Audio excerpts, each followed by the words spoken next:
So, Brian from Placebo, welcome to the iTunes Festival at the Roundhouse. Thank you. How are you doing today? I'm actually in a really good mood today. Yeah, I'm surprising myself. Is that quite a rare occurrence? No, I just we just flew back in from, we've had some crazy traveling going on, and we just shot a video yesterday, and I thought I was going to be completely exhausted and not have a voice today. And actually woke up with a spring in my step, you know. And I think there's a really good vibe in this venue, in the Roundhouse as well. Have you played here before? We played here opening for Suede, I think in '97, when it was still just like a stable, and it was the coldest gig we've ever done. But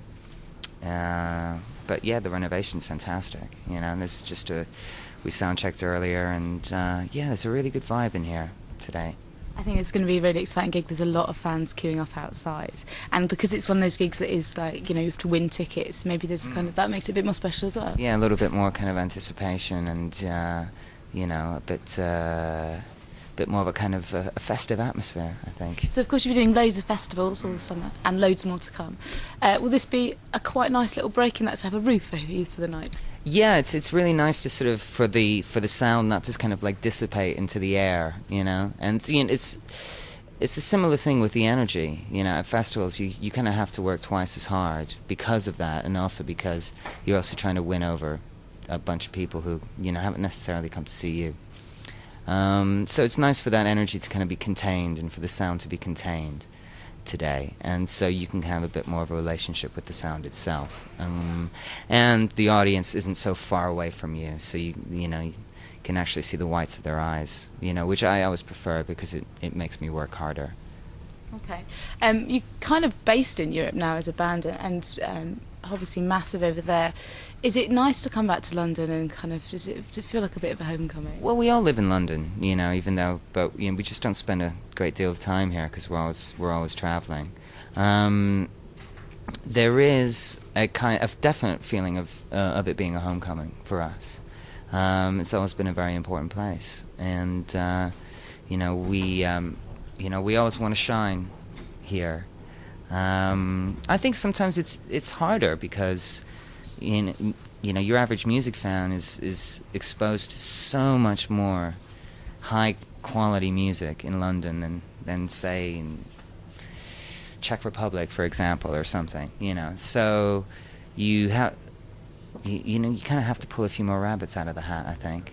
But that's okay. But that's absolutely fine. I like the idea that it kind of makes you work hard. You have to up your game a bit. The next time you're back, I think, is Reading Leeds Festival. That's right. Yeah. Are you excited about going back there?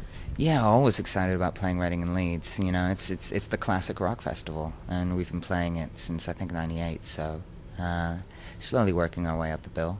Yeah,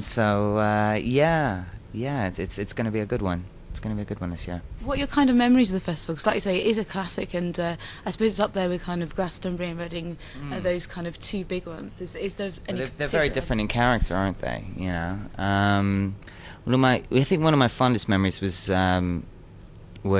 being by myself and watching Björk headline on the main stage. Nobody wanted to come with me. Everybody was like, "No, we're going to see the Foo Fighters in the tent," and I'm like.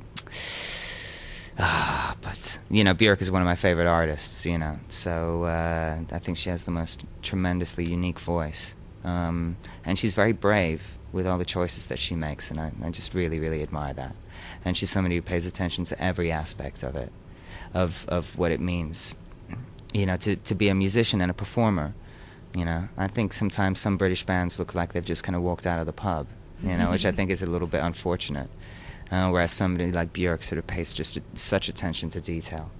And I just remember standing there being absolutely, completely mesmerized, and just taken on a journey, really. And that's what we kind of try to do to our audiences now. It's funny that you say that about kind of not looking like you've just walked out of a pub, because I was thinking, as you said that, there seems to be a lot of female artists at the moment who are kind of following in that Björk line. It's not a sort of a normal thing to do. It's not an everyday thing to do, to sort of step up onto a stage and present yourself to an audience. You know, I mean, of course, it's a performance, and you know, there's a certain contrived aspect to it. You know, you have to realize that it's not just everyday life. And I think people who come to a show do want to be transported, you know, whether they are transported completely into a different reality by seeing something like Fisher-Spooner or something, or whether they just really want to sort of get down and forget about their troubles, you know, like if they're watching the Beasties or Kylie or something, you know. People want to be brought out of themselves, you know, and I think making an effort when it comes to the performance and the way that you present yourself to an audience, you know, is one step towards that. It's one part of it, you know, and I think it's very important. So I guess your challenge for that then, for looking ahead, is when you come back to do the O2. Absolutely, yeah. You know, I'm really looking forward to that. I think it's a really big statement, and I think it's going to be a night of pulling many rabbits out of many different sized hats. Have you got any ideas? Because it's in December, isn't it? So I guess you've got some time to kind of come up with some rabbits. I suppose. I mean, sometimes in my fantasy world, you know, I'd like to bring fire eaters and, you know, and sort of like a circus troupe on stage and everything, you know. But I think that might sort of distract from the music a little bit. So, and sometimes I want to do kind of, I'd like the band to be like the Ike and Tina review, you know, and have like dancers and sort of and singers and. That would be amazing. And maybe one day it would be like that, or maybe at the O2. I mean, it would be a sort of a good opportunity for us to sort of bring a horn section or a string section in. And, you know, we're kind of thinking about that. So we'd like to make the evening a really special one because I think it's a massive statement for us. And particularly because we don't, you know, get a great deal of support from the media. But our fan base has kind of been growing, you know, just kind of very, very gradually over the years. So, you know, there's a certain amount of vindication there. And then there's also, you want to reward the faithful. Of course, which brings me to my next question tonight. Wondering what we can expect. Of course, you've had the latest album not out long, and I want to ask you a bit more about that in a minute. But looking back over a 15-year career and 6 albums, and you think, oh God, there's a lot of fans here. How do you kind of come up with a set list? What do you play for you or for them? You have to play for you, you know. I mean, you write for you, and you record for you first. You know, you hope that other people will appreciate it, you know, and understand it, and want to spend time with it. But unless you write it for you, then you're not connected to it. And we believe that if we just went on stage and did a kind of a greatest hits set and played a bunch of songs that we don't feel connected to anymore, that it would be, you know, a falsehood, almost a lie. It would be sort of going through the motions, and you wouldn't, as an artist, would not be connected emotionally to what you're performing. And so how can you expect other people to be connected emotionally to it? We'd like to leave a lasting impression, or just like to leave the stage having moved an audience emotionally, you know. And so we feel in order to do that, we have to be connected to what we play. And we don't ever want to go on stage and lie, really.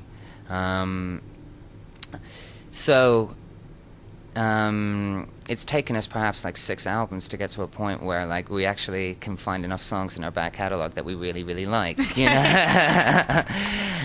But tonight, since it's a more intimate setting, and since it's being recorded for iTunes as well, we're going to kind of very much showcase the new record. But there will be some choice cuts from the back catalog. Cool. Naturally. Well, we've been playing For What It's Worth loads on Xfm. We love it.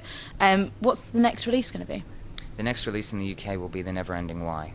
Okay. Can you tell us a bit about that, or the story behind it? Well, you know, as I've lived with the song for about a year now, I've sort of come to realize, and sometimes it takes me that amount of time to sort of understand a song. I've come to realize that it's a very spiritual song, that it's very Eastern, and it's sort of like philosophy. It's almost like a kind of a Buddhist song, you know, and it's kind of about the questions that will never get answered, you know. Anybody who has an interest in sort of like the meaning of life will eventually come up against a brick wall, you know. These questions are, you know, why is there so much suffering in the world? Why is there always pain? You know, why is there disease?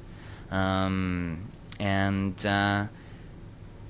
you can spend your entire life trying to figure out the answers to these questions, you know, and you never will.